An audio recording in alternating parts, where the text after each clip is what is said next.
April 3. Over the last days, weeks really, I pointed you to the work of neurologists, linguists, psychologists, geologists, and biologists, maybe I'm missing someone, to establish the fact that we generate the world, the reality we live in, as well as our personal self. And thus, the normal situation would be one in which we adjust both to what is needed to problem solve at every given moment. It sounds crazy, I know. Multiple personalities are considered a disorder.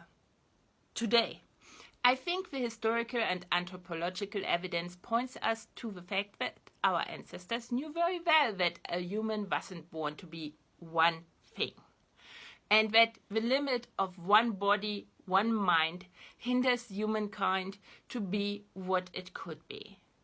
It locks us in as a society because when we don't believe we can be different, we ourselves, when we fear to be called crazy for switching between selves, we can't generate ideas outside the existing system in which this one self fits in. My very first example takes us to ancient Mesopotamia. Mesopotamia means land between the two rivers, Euphrates and Tigris. Archaeologists sometimes call it the heartland of cities. Urban life here goes back to at least 3,500 BC, maybe even to 4,000 BC. We know so much about the area because it's biblical land. And Victorians, high on empire, biblical scholars and Orientalists swarmed the land with their shovels and their brushes to find sites associated with scriptures. Since they dug up mostly things supporting their belief in the necessity of hierarchy, well, there was Queen Victoria, of course, like royal tombs and royal palaces. Mesopotamia was soon known as a civilization of cities, monarchy, and aristocracy. Modern archaeology has redrawn this picture entirely, and that Mesopotamia was never, in fact, an eternal land of kings. The earliest Mesopotamian cities don't even present any evidence for monarchy at all. What is present there, and from the beginning of humanity really, is corvée. That's French, and means obligatory labor on civic projects on a seasonal basis. In East Germany, they called it Sabotnik. And that included everyone, also later rulers. That was not true for East Germany. It was only the simple citizens. The periods lasted for weeks and even months, when everyone worked alongside each other equally. Any distinction between citizens dissolved away as the laborers were rewarded with copious amounts of bread, beer, dates, cheese and meat for building the cities.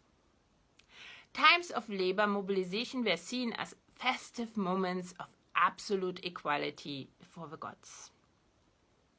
There were other institutions also said to originate in the pre-dynastic age, which ensured that ordinary citizens had a significant hand in government.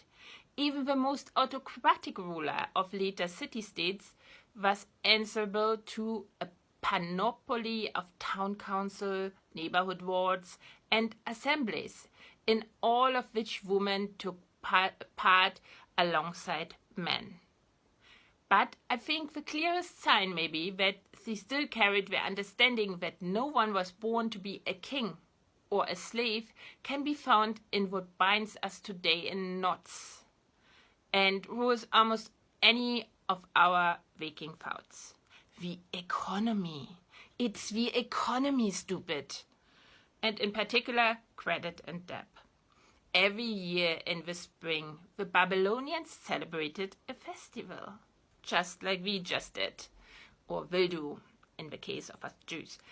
Part of the festival was the ritual of the breaking of tablets. What were these tablets? In Mesopotamia, the economy was based on credit. On the tablets, the debts of people was recorded.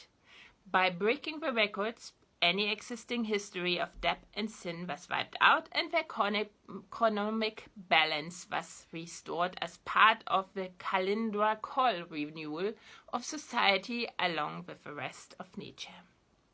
Hammurabi, a great king and one of the first ones to give laws, and his fellow rulers signaled these proclamations by raising a torch, probably symbolizing the sun god Shemesh, whose principles were to guide wise and fair rulers.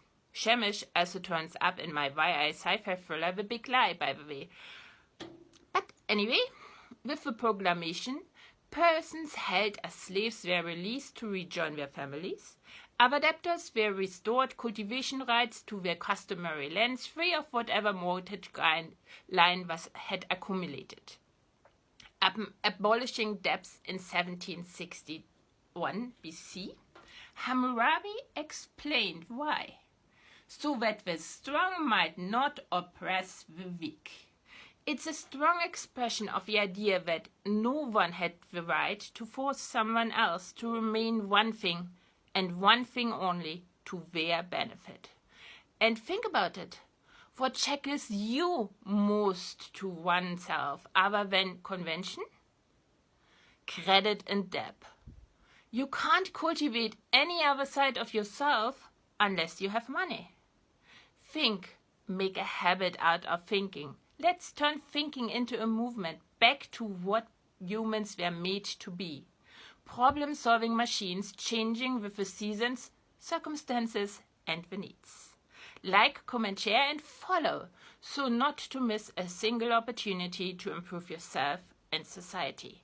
For now, thank you for gifting me with a few minutes of your most precious, your lifetime.